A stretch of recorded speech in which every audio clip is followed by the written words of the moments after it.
And welcome back. We're talking about HiringSmart. With me is Jan Vanderhoop. He is the president of a company called HiringSmart, and it sort of re-examines the whole philosophy of hiring prospective employees and takes a look at the way it's been done and the way he is doing it now, or his company is doing it now. And Jan has been in the human resources field for decades, and you have a sort of a new concept, I guess, where you've developed a concept where you can sort of isolate and determine before you even hire that this prospect here will be a performer, this one will not. And you're marketing this technique, as I understand it. Have I summed up your business? Really close. I think the distinction is... Where have I failed you, Jan? We don't make the distinctions about who's the right employee for the organization and who's not. What we do is we allow our clients to use the tools that we provide them to figure it out for themselves. So we're not the clearinghouse of talent going into organizations.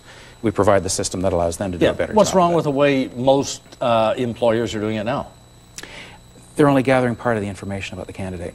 So one of our tenets is that, frankly, resumes are dead. Resumes have been used as the admission ticket for most folks into employment opportunities since after the Second World War. And when they were introduced, that frankly they were a vast improvement on the previous approach, which was really all about credentials. It was where you went to school or who you knew, frankly, that got you in the door. The fact that a resume asked for more information was a big improvement. What occurred to us as we looked back over time to see the patterns of what was working inside our client organizations and what wasn't working was that, frankly, people were getting in the door because they had a great resume. We talk about the what factors of a candidate. It's what's their education, what's their experience, what projects have they worked on, what sorts of things have they taken on in their previous opportunities.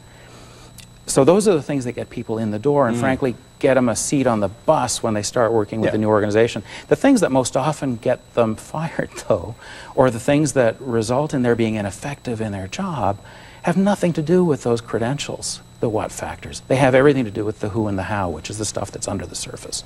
It's, the how factors would be, how do I establish relationships? How do I build rapport? How do I work with customers or with coworkers? And then the who factors are, who am I as an individual? What are my values, my beliefs, the things that drive me, the things that get me excited about coming to work? But isn't that established when you do an interview with a prospective employee and then maybe phone a few references? Won't you get the who, the what, and the hows that way? What's wrong with that? Most folks don't get to the who and the how. They don't, eh? Most managers... okay, go ahead. Carry on. I was going to say, most managers, when they're sitting down to do an interview with somebody, starts with, gee, Manfred, it says here you worked at Burger King last summer for 3 months. That must have been really interesting. Tell me more about that.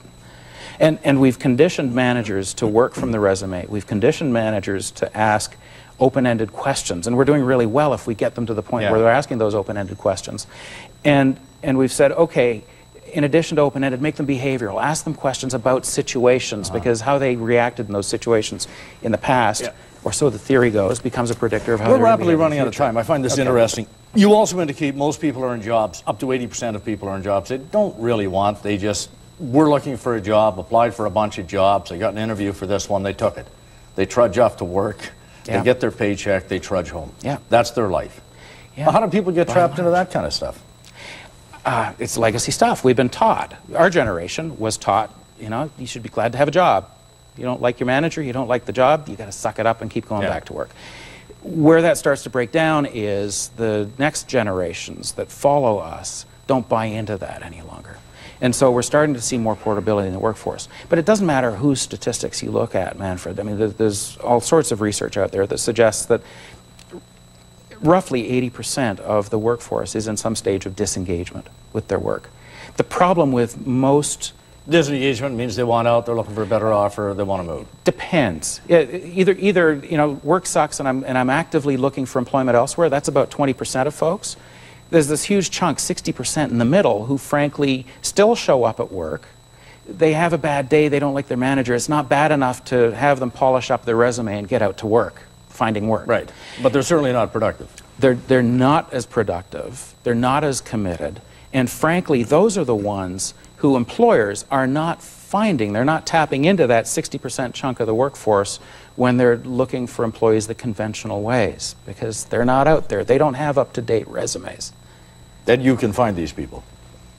The fact that we have a system that is not based on resumes and that it's online and allows employers to promote their sites in different ways suddenly gives our clients access to that. Now, I'm just going to stretch this just a bit. Sure. Alberta went through the boom. They're still in the boom. Saskatchewan is now starting the boom. And the thing that I hear repeatedly is there are too many jobs. There are not enough people to fill them. In a situation like that, you would think, I mean, a warm body is good enough. If you've got the qualifications, you have the basic qualifications for the job, you today are hired and working. Sure. What's wrong with that? It's an approach that frankly doesn't work, and Alberta proved that in spades over the last 10 years. The challenge is to, you know, as things start to heat up in Saskatchewan, I think the opportunity that employers have in this province is to learn from the Alberta experience and to step back from the, oh my God, I need to find a warm body impulse, and really get back to brass tacks in terms of looking for people who are going to fit. The thing that we know about people who fit, and we use 4 measures of fit. It's, you know, they fit with the manager, first and foremost. They fit with the organization, they fit with their team, and they fit with the job. Okay, I'm a minute hot here. We could talk for quite some time. Interesting concept. You can find the company on the internet. HiringSmart is what it is called. Jan van der Hoop, thank you for joining us. Stay tuned, the CTV News continues.